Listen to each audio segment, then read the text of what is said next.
અમરેલી જિલ્લાના ખાંભા તુલસીશ્યામ રેન્જ વિસ્તારમાં આવતા રબારિકા ગામે વન્યજીવ સિંહના હુમલાનો એક ચોંકાવનારો કિસ્સો સામે આવ્યો છે।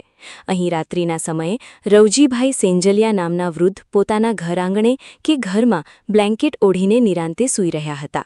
આ દરમિયાન અચાનક એક સિંહ આવી પહોંચ્યો હતો અને બ્લેન્કેટ ઓઢીને સૂતેલા રવજીભાઈ પર હુમલાનો પ્રયાસ કર્યો હતો। સિંહે બ્લેન્કેટ પર મોઢું મારીને હુમલો કરવાનો પ્રયત્ન કર્યો હતો, પરંતુ અચાનક માણસ હોવાનું કે કોઈ હિલચાલ અનુભવાતા સિંહ ત્યાંથી પાછો ફરીને જતો રહ્યો હતો, જેના કારણે વૃદ્ધનો આબાદ બચાવ થયો હતો। જોકે આ ઘટનામાં સિંહના પંજા કે હુમલાના પ્રયાસને કારણે રવજીભાઈને માથાના ભાગે સામાન્ય ઈજા પહોંચી હતી। તાત્કાલિક તેમને વધુ સારવાર માટે ઉનાની સરકારી હોસ્પિટલ ખાતે ખસેડવામાં આવ્યા છે, જ્યાં તેમની તબિયત સ્થિર હોવાનું જાણવા મળે છે। ઘટનાની જાણ થતાં જ સ્થાનિક વન વિભાગનો સ્ટાફ તાત્કાલિક રબારિકા ગામે દોડી ગયો હતો। વન વિભાગ દ્વારા આ વિસ્તારમાં સિંહની અવરજવરની ધ્યાનમાં રાખીને તપાસ હાથ ધરવામાં આવી છે અને ગ્રામજનોને સાવચેત રહેવા સૂચના આપવામાં આવી છે। સતત વધતી વન્યજીવની લડાઈ અને માનવ વસ્તીમાં પ્રવેશને કારણે સ્થાનિક લોકોમાં ભારે ફફડાટ ફેલાયો છે।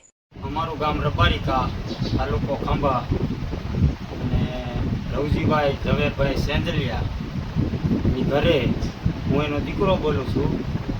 અહીંયા ઘરે આવીને 3:30 વાગે સિંહે અચાનક મારા પપ્પા ઉપર હુમલો કર્યો છે અને જંગલ ખાતાવાળા એવું કહે છે કે આમાં કોઈ પ્રૂફ નથી કે હાવજે હુમલો કર્યો એવું, પણ અહીંયા જોતા એવું લાગે છે કે જોઈને ગામજનોએ કીધું કે નહીં હાવજ જ છે, તો જંગલ ખાતાવાળા એનો બચાવ કરે છે।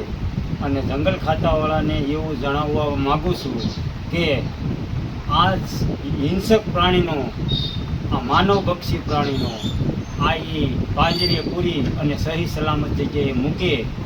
અને અમારે અહીંયા જો ઘરે હાવજ ઘરી જતા હોય, સિંહ ઘરી જતા હોય, અચાનક હુમલો કરી જતા હોય, તો અમારે સીમમાં કઈ રીતે જવું, અમારી પણ સુરક્ષા જંગલ ખાતાવાળા આપે। અને કદાચને આમાં કાંઈ ન થયું, આતાને ઈજા તો થઈ છે, પણ હવે દવાખાને જઈએ છીએ, પછી આમાં વાડીએ જતા કોઈ જંગલ ખાતાવાળું સુરક્ષા આપે એવી જંગલ ખાતાવાળા પાસે આપણે માગણી કરીએ, એવો અમારો આમ હેતુ છે કે જંગલ ખાતાવાળા થોડીક અમને મદદ કરે અને સહાય કરે કે ભાઈ સિંહ તમને રંજાડશે નહીં અને જંગલ ખાતું આવા હિંસક પ્રાણીને પાંજરે પૂરી અને એની રીતે સલામત સ્થળે મૂકે।